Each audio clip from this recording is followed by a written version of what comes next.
रामपुर गांव में एक गरीब किसान रहता था। वह बहुत ही गरीब था। वह अपनी पत्नी के साथ और अपने बच्चों के साथ हमेशा खुश रहता था और वह आपसी समर्थन में सहयोग भी करता था। वह एक दूसरे का हमेशा ख्याल रखते थे।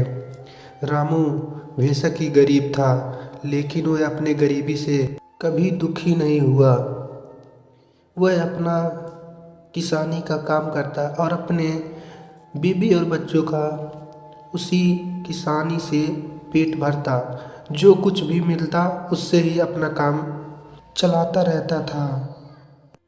अगली सुबह वह अपने बैलों को लेकर खेती का जुताई करने के लिए खेतों में चला जाता है।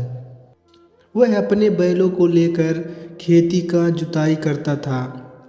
खेती के जुताई करने से जो पैसा मिल जाता था उसी से उसका घर द्वार चलता था।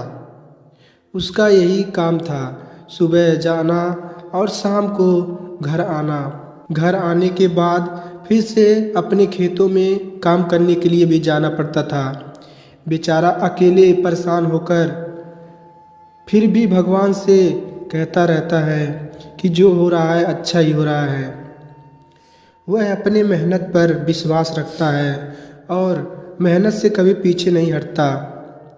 एक बार की बात है, वह तालाब के पीछे आया और वहीं पर आकर कुछ देर के लिए पेड़ों को छांव में बैठ गया और अपने आप में सोचने लगा, क्या मेरी जिंदगी ऐसे ही चलेगी? क्या मैं कभी धनी नहीं हो पाऊंगा?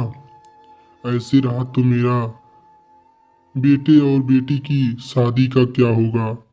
मैं कैसे अपने बेटी और बेटे की शादी करूंगा? उनके लिए कोई अच्छा सा रिश्ता भी नहीं मिलेगा। इतना कहने के बाद किसान अपने घर की ओर चला जाता है।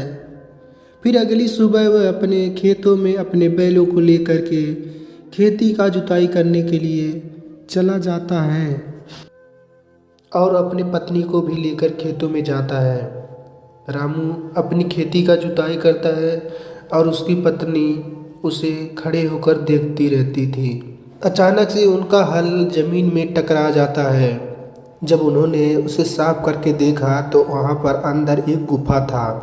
गुफा के अंदर जाकर देखा तो वहाँ पर हीरे मोती जवाहर से भरे पड़े थे। रामू और रामू की पत्नी ने गुफा के अंदर से खजाने को निकाला और उसे बेचकर अपने लिए एक नया घर लिया और उस घर में रामू और रामू के बच्चे और उसकी पत्नी खुशी खुशी रहने लगे। अब उनसे मिलने के लिए गांव के लोग भी आने लगे। दोस्तों, इस कहानी से हमें यह सीखने को मिलता है कि मेहनत और ईमानदारी हमेशा सफलता की ओर ले जाती है।